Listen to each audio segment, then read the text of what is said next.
Happy New Comic Book Day, webheads, guys! I'm totally excited about today's new comic book day. You know why? Because the new Batman book is going to be in my pile. I'm excited about reading it.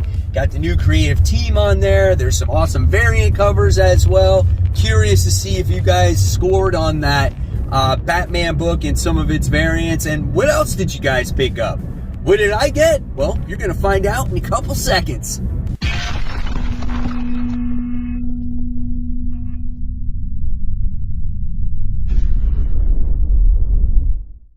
Hey, all my webheads out there, welcome back to Comic Book Corner 2.0. And fans, I am your host, Mike Spider Slayer, always helping you make decisions of what comic books to buy. And today, guys, I am bringing you Spider Slayer's comic book haul.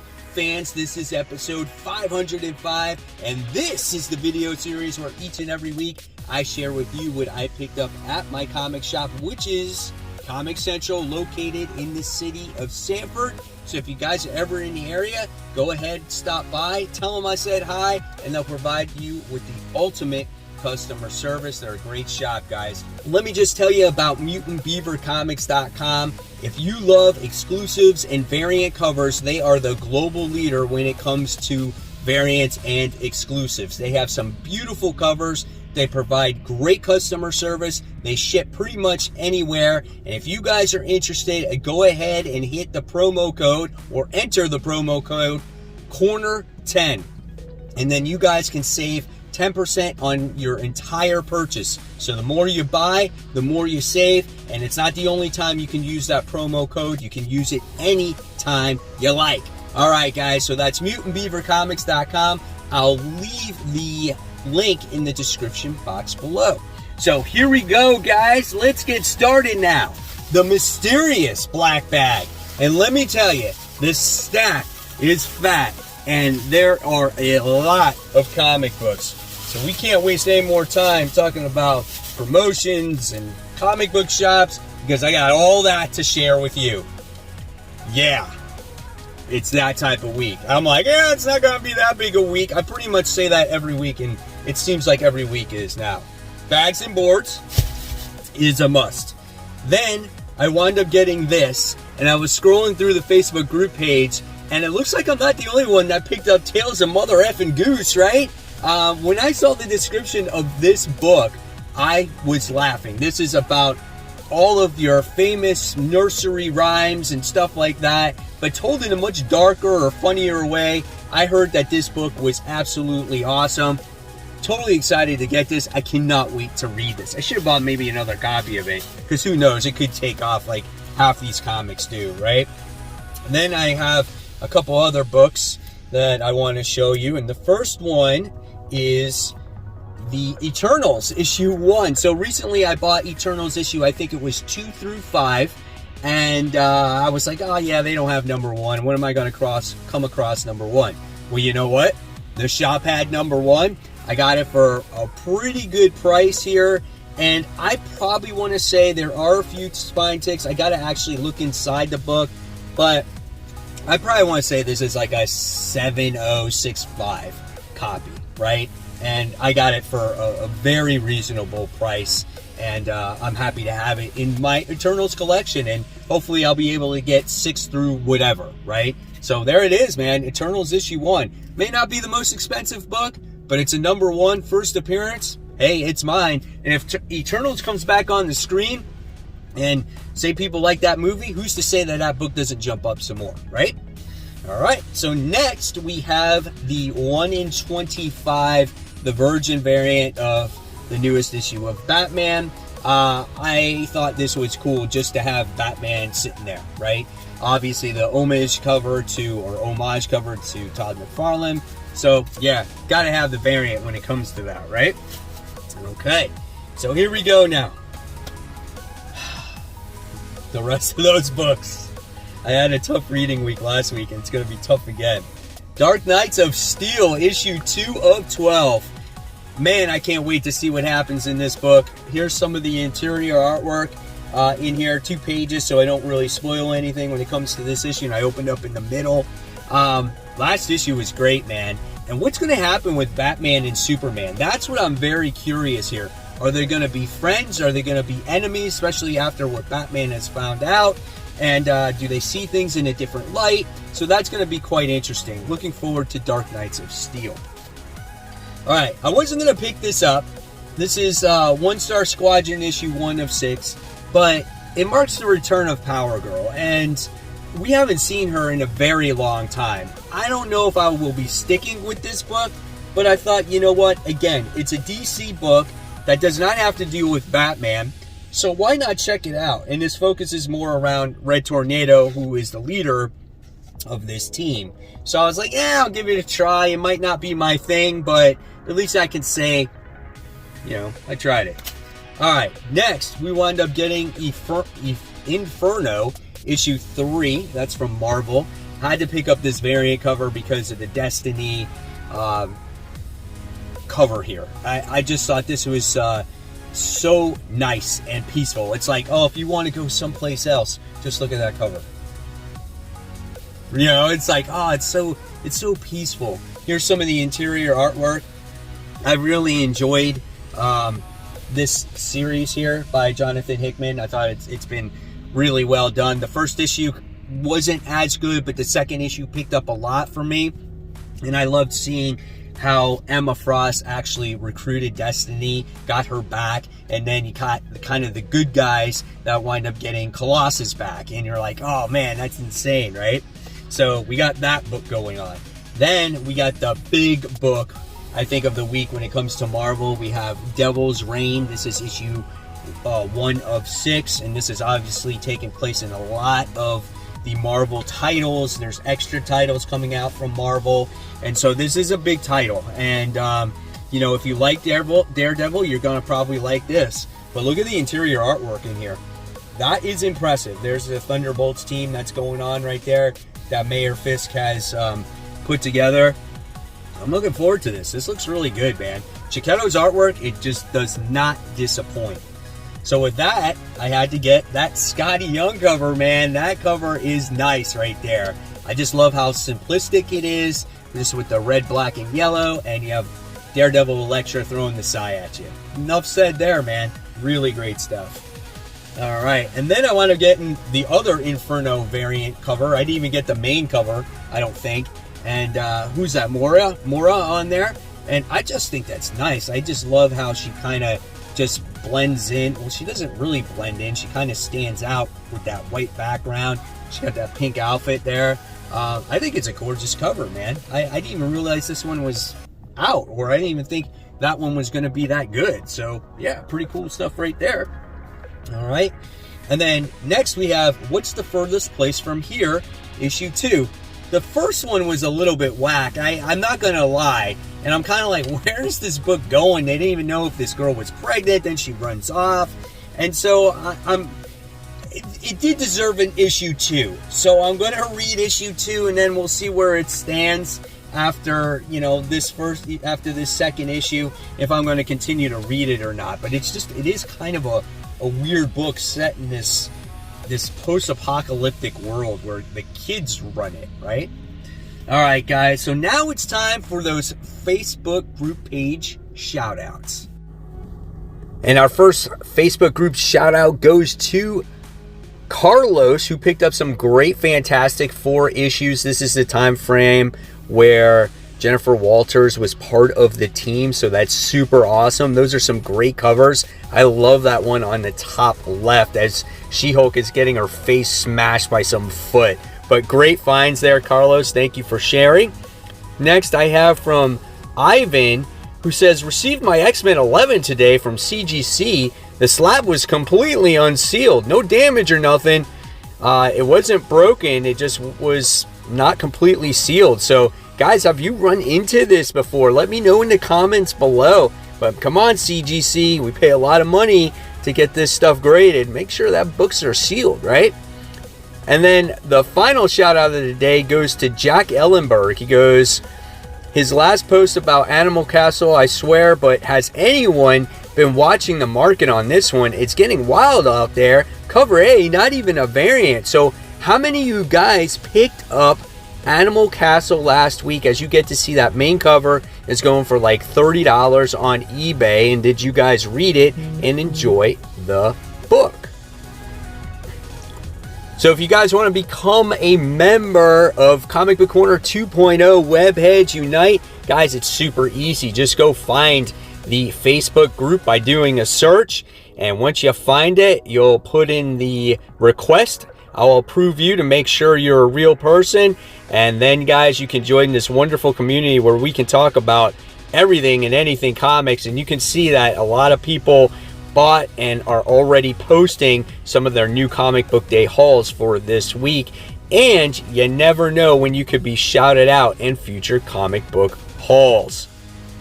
Welcome back, everybody. Next, we have another new independent this week. This is from AWA Upshot. This is The Crimson Cage. So all you wrestling fans, all you Hulkamaniacs out there, you know, you're going to love this book. And because it has to do with wrestling, right? And so if you're a wrestling fan, yeah, you're might like this. But the artwork is intense. Like, look at that. Very dark, right? I want to see some more wrestling action. There's some nudity in this book, so I can't show that either. But here's some more wrestling stuff. So this might be fun, man. And I'm honestly can say that when it comes to AWA, they have not disappointed. They have put out some solid books. I'll say it every time. Fight Girls being my favorite one from them yet. So Crimson Cage issue 1 of 5. Hopefully this one doesn't disappoint. This one looked kind of cool. Lunar Room issue 1. This is from Vault. Love some of the stuff that they're putting out here. And I really don't know what this is about, but it looks kind of cool. It's like this supernatural book where this chick is, maybe she was like a fighter of all these, you know, ghost-like creatures or werewolves, or maybe she turns into a werewolf. I don't even really know. I just thought it looked cool, and I'm going to give it a try. So there's that.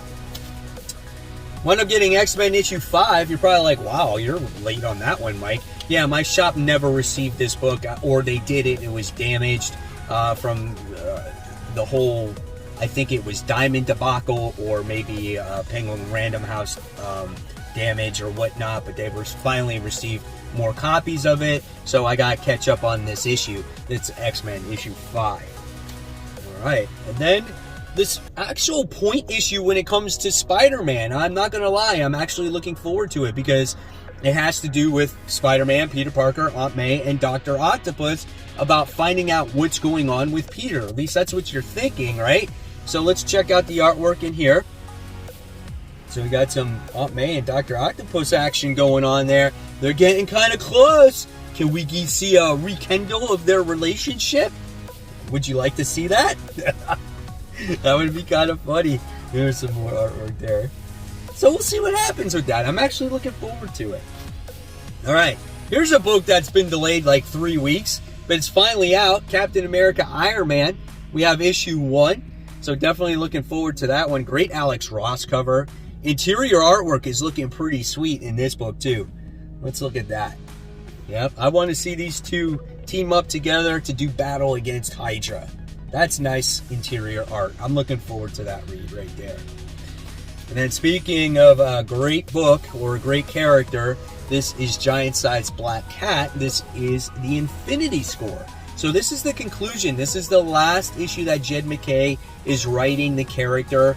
And I'm looking forward to it. You know, it's sad to see him go and leave the title or leave the character. But I'm very curious to see what's going to be the outcome of Felicia and where the book goes from here. Here's some of your interior artwork right there. Felicia looking pretty sweet. And Odessa Drake is looking nice too. So, yeah. Good looking book. Black Cat. Another AWA Upshot, guys. This one is Knighted. Hopefully you guys did not sleep on that first issue. This book is awesome as some Joe Schmo, kind of like a Peter Parker-like character, is taking over the mantle of this world's version of Batman. This guy was a peeping Tom. I mean, he was a perv. He died, and now this guy's got to take over the mantle. Otherwise, the police are going to blame him for his death. And the butler hated the old knight, and he's happy that he's dead, and this new guy's going to take over. So here's some more interior artwork. So I am very anxious to see how this guy handles being a hero for the first time, right? Never expected it. So yeah, cool stuff. Looking forward to that. All right. So here we go. Lady Mechanica is making its way towards Image, right? And this is the origin story of Lady Mechanica. Now, Lady Mechanica has been out for a very long time. I've read a few issues here and there, and we're getting the retelling of her origin tale, or if it's a reprinting, because now it's done through Image Comics. So now are we going to get series more often when it comes to Lady Mechanica? I hope so, because I always thought the character was very intriguing, right? And now that's in Image Comics, maybe more people will pick it up and give her a try, but the artwork inside is always very gorgeous. Alright, Suicide Squad issue 10. I don't read this book anymore. It was still on my pull list, and it was in my pile, and I told them, can you take this off? And they're like, yeah, sure. So I decided to still pick up the issue, though, just to see what it's about, and if it's good, then I'll just buy it off the rack, but it wasn't worth my time in pulling it anymore, so I decided to take it off. So that's Suicide Squad. I actually couldn't tell you the last time I read that. Alright, and then we have Batman issue 118. So this is the main cover of Batman. I'm going to open up this book and I'm going to look at the artwork in here for the first time, and we're going to see what this book looks like. It looks nice. That is a great picture there of the old bats. Right? Here's some more artwork there too. So I'm very curious for the viewers out there, right? You guys, a lot of you probably picked this up yesterday because that's when this one came out. What did you guys think of it? Leave me the comments below, but don't spoil anything of the book, okay? I'll probably talk about it in tomorrow's episode of After the Pull, and hopefully you guys can check that out. Then, of course, I wound up getting the variant cover. This is obviously like the trade dress, right? So I actually like this cover. I mean, it's in many ways, for me, it's a little bit better than the Virgin variant. But I had to get the Virgin because I thought that one did look cool. But it gives you that old school, DC feel. It's got the white, kind of makes it pop a little bit more. Couldn't get that gold foil one, man. They sold out of that one yesterday. But I heard that one was like $200, right? All right. And then I got the Superman Son of Kal-El annual. I wasn't going to get this, but I forgot that Superman Son of Kal-El is on my pull, so they throw this in the box for me. So I was like, all right, I'll read the annual. We'll see what happens. At least it's a Lex Luthor story, and I think this is the last of the annuals when it comes to the Son of Kal-El. Here's some of the interior art right there. Let's see if we get another couple pages. Yeah, well, you got Batman in the story. It's not a book without Batman, right? And then Superboy is picking up a polar bear. What's he doing with that polar bear? Alright. Then we got another great independent book from Image. This is The Silver Coin. This is issue 7. And it looks like this one is about a gambler who has the silver coin in his possession. And obviously bad things happen to these people when they have this coin. But it looks like in the meantime, he's going on a winning streak. How long does he press his luck for before he actually runs out of luck? I don't know. We'll see. But this is a great series, man. I love this horror series. Definitely worth it. And then we have Hellions issue 18. I think this is the true end of it. And was this marks the return of Madeline Pryor? I think it was. I don't see her in this book, though. So, I don't know. Maybe I'm wrong. But that's a pretty cool art page there, right? I gotta see if this is the true end of this book. I can never actually remember. Yeah, it is. It is. This was solicited, so it's not really a spoiler that she's coming back. But there she is. She is in the book, which is cool. I'm actually anxious to see how this one turns out. So, yeah. All right, and then we have The Death of Doctor Strange, Spider-Man. This was the book that I wanted last week, I think it was, and then it wound up being damaged at my shop. They never had it, and now they have it. So I'm happy to have it. And this book has to deal with Ben Reilly and Black Cat working together. What are they doing? Who knows? But I think it's pretty cool. It looks good. And I did hear it was a solid story. All right. And then we have Crossover issue 10. Donnie Cates' book. I think this book is good. The only problem is this is such an involved story that I feel like this book would be better written in trade, or reading it in trade, or reading it all at once instead of going month to month, because there seems to be at times a lot happens and then there's not a lot happens and then they took a break, and so you can't really get into the rhythm of the read of this book. But it is good. Check out this 2-page spread of their version of a Sentinel, right? So that's awesome. But I'm looking forward to crossover issue 10. I think it's going to be really a lot of fun. So there you guys have it. There's the haul for the week. Hopefully you guys enjoyed it. I want to know in the comment section below, what did you guys pick up this week? And what are you most anticipating reading? So hopefully you guys can join me for another episode of After the Pool tomorrow. And guys, if you like this video, give it a thumbs up, subscribe. Don't forget to hit the bell so you don't miss any content. Speaking of content, I'm going to leave the content right here. Click on it. Hopefully you'll like it. And of course, guys, as always, keep buying, keep collecting, and most importantly, keep reading those comics. Happy New Comic Book Day, guys.